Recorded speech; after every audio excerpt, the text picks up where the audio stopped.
Elle est autrice de Cancer, mode d'emploi, un guide pour affronter la tourmente. C'est disponible aux éditions Cardinal. Elle a eu-même, bien sûr, le cancer. Donc, elle est avec nous pour nous en parler par le moyen de la technologie. Sophie Marcotte, bonjour. Bonjour. Je le disais, bon, tu as eu le cancer, bien sûr. Comment ça va maintenant? Tu étais en rémission, je pense? Oui, je suis en rémission depuis juin l'année passée, donc ça fait 9 mois à peu près. Donc ça va bien, mon énergie est pas mal revenue. Là, mes seuls problèmes sont liés à une ménopause qui a été provoquée pour diminuer mes risques de récidive. Donc j'ai des effets que plein de femmes connaissent. Mm-hmm. Ouais. Mais d'ailleurs, il y a un peu d'humour dans les... C'est une façon, j'ai trouvé, quand même, à certains égards, humaine, puis peut-être aussi avec une belle sensibilité pour nous en parler, autant ceux qui ont le cancer que ceux qui sont des proches, des accompagnateurs, des proches aidants aussi. Et comment est venue l'idée d'écrire ce livre-là? Pourquoi écrire un livre sur le sujet pour toi? Quand j'ai eu mon diagnostic, j'ai vraiment cherché tout de suite à justement des livres pour savoir un peu ce qui m'attendait. Puis je trouvais pas grand-chose qui satisfaisait mon besoin, là. Je voulais pas tant savoir des trucs médicaux que des choses plus humaines ou terre à terre ou qui touchent le quotidien, là. Donc, comment ça va influencer ma capacité à travailler, à faire du sport, ma vie sexuelle, mon énergie, tout ça. Donc, c'est ça. Je trouvais rien qui répondait à mon besoin. Donc, je m'étais dit assez rapidement que quand j'irais mieux, j'écrirais le livre que j'aurais voulu lire moi. Et c'est quand même une partie de mon métier là, d'écrire, Ouais. donc c'est pas, je suis pas débarquée d'une autre planète non plus là, mais ouais, c'est venu de là dans le fond d'un manque dès le départ. Parce que c'est ça, oui, tu es journaliste aussi là, sur plusieurs tribunes, donc ça, on peut le mentionner également. Est-ce qu'il y avait aussi une formule, peut-être une forme de volonté que ce soit thérapeutique, aussi en écrivant le livre, en quelque sorte, il y a comme une sorte de cheminement qui s'est fait aussi à travers le livre pour aussi peut-être mieux affronter la maladie ou... Oui, vraiment. Ça, j'y avais pas pensé au début, par exemple. Ouais. Ça s'est vraiment apparu là, quand je me suis mise à écrire. Donc, j'étais rendue après ma chimiothérapie, entre 2 opérations, disons. Là, puis là, je me suis rendue compte que ça permettait de jeter un regard un peu avec une certaine distance sur ce que j'avais vécu, tout en... alors, c'était pas toujours agréable, c'est sûr, de revenir là-dessus, là, mais... Oui, ça a été thérapeutique, surtout dans la perspective d'aider des gens avec ce que j'allais écrire, là. Ça, c'était vraiment ça qui me portait. D'ailleurs, on a plusieurs choses qu'on aborde dans le livre. Il y a des trucs, notamment sur le plan plus pratique aussi, là, pour ceux qui vivent avec la maladie, mais justement, de ne pas nécessairement aller sur Google. Hein? Une des pires choses, je pense, souvent on a le réflexe quand on a un petit bobo d'aller sur Google, mais dans ce cas-ci, je pense que, en tout cas, on le démontre clairement là, à travers ta plume que c'est pas nécessairement bon de le faire, là. Non, mais c'est sûr que si vous avez un peu tendance à être anxieux et à vous inquiéter, plus vous allez lire là-dessus un peu n'importe où, là, sur des sites pas nécessairement fiables non plus, plus vous allez capoter, là, ça c'est sûr. Donc, il faut limiter nos périodes là, de recherche sur Internet, je dirais. Ouais. C'est pas la meilleure chose à faire. Meilleure chose à faire.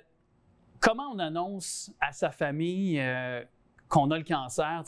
Quelle est la bonne façon de faire? Parce que j'imagine c'est déjà de recevoir le diagnostic, c'est quelque chose, mais de savoir qu'on a annoncé cette triste nouvelle à nos proches, ça doit être terrible. Alors, est-ce qu'il y a une bonne façon de faire ou selon ton opinion? Ou...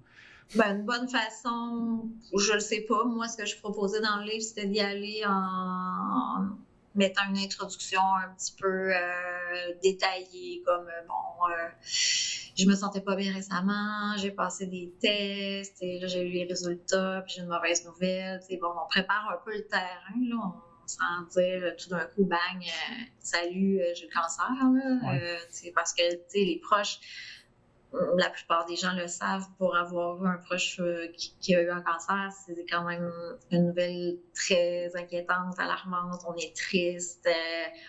Donc, il faut y aller, c'est ça, avec un petit peu de précaution. Puis c'est quelque chose que je voulais aborder dans le livre parce que j'avais jamais pensé à ça, moi, que ça serait difficile d'annoncer à mes proches que j'avais un cancer. J'avais juste pensé que ce serait difficile d'avoir un diagnostic, mais en fait, c'est presque aussi stressant, j'ai trouvé, de le dire aux gens qu'on aime, là, particulièrement mes parents. Moi, j'étais très stressée, puis j'avais vraiment peur je savais que j'allais leur faire de la peine, puis qu'ils allaient s'inquiéter, puis j'étais très mal à l'aise de ça. Donc, c'est ça. C'est quand même une étape délicate et assez difficile. Je sais qu'il y en a qui passent... moi, c'est arrivé dans mon entourage. Et pour l'annoncer, il y a quelqu'un qui, dans le fond, avait une confiance envers une autre personne de son entourage et elle a désigné cette personne-là pour l'annoncer à certaines personnes aussi dans le même groupe, là. Donc, je n'irai pas plus loin parce que je veux me concentrer sur notre conversation, mais parfois, je pense que ça peut être ça aussi, de prendre une personne auquel on a confiance autour de nous pour l'annoncer aussi à certains membres de notre famille, je pense. Oui, c'est sûr que c'est une grosse charge émotive de recevoir la peine de tout le monde. Donc, effectivement, en faisant faire l'annonce par quelqu'un d'autre, ça nous décharge un peu, là. Puis, c'est ça. Des fois, on en a déjà beaucoup sur les épaules, là. Fait que c'est aussi une bonne idée, les proches... Qu'est-ce qu'on doit faire pour accompagner le mieux possible quelqu'un dans la maladie avec le cancer, si on est un proche aidant, un conjointe, peu importe, là, un membre de famille, qu'est-ce qu'on doit faire? Ben, moi, ce que je trouvais le plus utile, c'était de me faire proposer des choses concrètes. Parce que, tu sais, il y avait plein de monde qui me disait « Ah, tu sais, si tu as besoin, fais-moi signe », mais c'est trop flou, c'est pas assez comme dans l'action, donc, tu sais, on les appelle pas, ces personnes-là, là, tu sais. Mais si quelqu'un m'écrivait ou m'appelait pour me dire « Hey, salut, je vais prendre une marche avec toi cet après-midi, es-tu assez en forme? » ou j'ai cuisiné des muffins, je vais t'en apporter. Tu sais, ça, c'était vraiment impeccable, là. C'était la forme d'aide que j'aimais le plus. Donc, proposer des choses concrètes, là, des gestes concrets.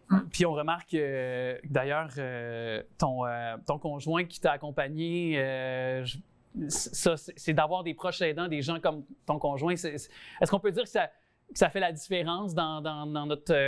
j'aime pas dire le mot combat, là, mais d'avoir à affronter la maladie, le cancer? Ou...